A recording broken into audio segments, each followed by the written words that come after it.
What's up? What's up? What's up, everybody? Welcome back to the AM, guys. Welcome back to 5 Minute Rants. I'm your host, Michael Abernathy, and welcome to the show predicated on the journey of life and business. Well, everybody, today I want to talk about problem solving, and this is especially important in business, but this really translates to everything in life, because no matter where you are, no matter who you are, we as people have problems, and we consistently run into problems. Now, first things first, I don't think and view problems as negative. I really do not, because every time I'm making a lane change or I'm entering a new area in life and I'm growing, I'm going to come across and be confronted with a challenge or a problem. And I personally see problems as an opportunity to grow and change. I don't see problems as negative. Most people associate pain with negativity, but that's not true either. And pain can either be positive or negative. You can have pain from short-term thinking, and it is so negative in your life and destructive. And you can also have pain from delayed gratification, which is very positive from your life. And most people associate problems with pain, and because they think pain is negative, they think problems are negative. And that's not true. And this also is reinforced in school too, in the education system, because if you get the wrong answer and you don't know how to figure out a problem, you're in trouble. You didn't get the right answer. You didn't get a good grade. But that's not how life works. Life is built to learn, to figure things out, to discover. And if educational system was built off of teaching people to learn, grow, and solve problems, a whole lot of the world would really change and be different versus, hey, learn all these broad skill sets that are not really going to help you in life. So anyways, going back to this, one of the number one problems in problem solving, ironically, I did not mean to make that pun, but it just happened. Or if that wasn't a pun, whatever that was. But anyways, one of the number one problems in problem solving is people judge a book by its cover.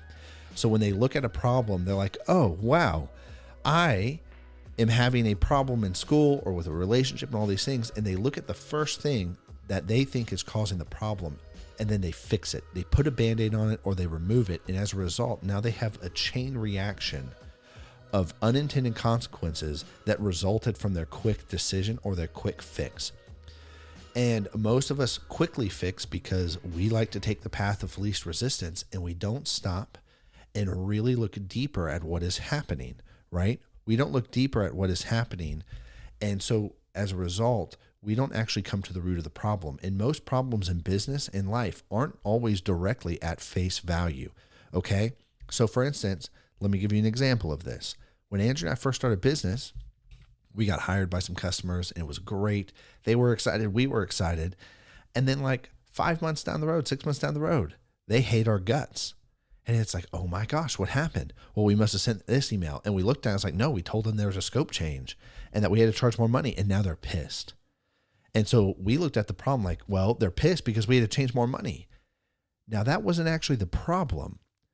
That stemmed from us not shipping prior customer expectations 5 months earlier, saying, hey, here's our definite scope. And if we get outside of this, we're probably going to have to charge you more money. But when we get there, we'll have a conversation. We didn't ship any of that up front. And so we thought it was, we're charging them more money. And that's why they're pissed, because they don't want to pay us and they're just jerks. And it's like, no, we caused a problem that didn't surface and emerge until 5 months later. And that is actually how most of life works, right? For instance, you have a car and the engine starts falling apart. Well, most likely the reason why the engine started falling apart is because it was driven rough for years. The oil was never changed on time. The fluids were never flushed or washed out. Versus a car that you routinely take care of. Every 3,000 miles, you change the oil. You flush all the fluids. You get it checked up. You make sure all the gauges and you make sure all the sensors are up to date. That car is going to last a long time because you took care of it. But that problem of the engine falling apart, well, these people just make junk cars. They don't ever last. Maybe that's not the case. Maybe it's because the problem started when we bought the car years ago.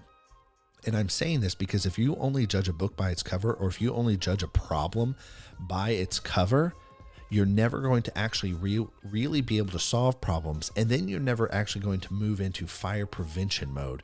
You're always just firefighting, which in my experience sucks. You may like it. Other people may like it. I hate firefighting. I think it's stupid. I would much rather spend the time with my wife and my family than firefighting all the time in business. Anyways, guys, I'm out of time. I'm over like normal. Y'all hear me say that all the time. I'm out of time. But I'll catch y'all later. Peace.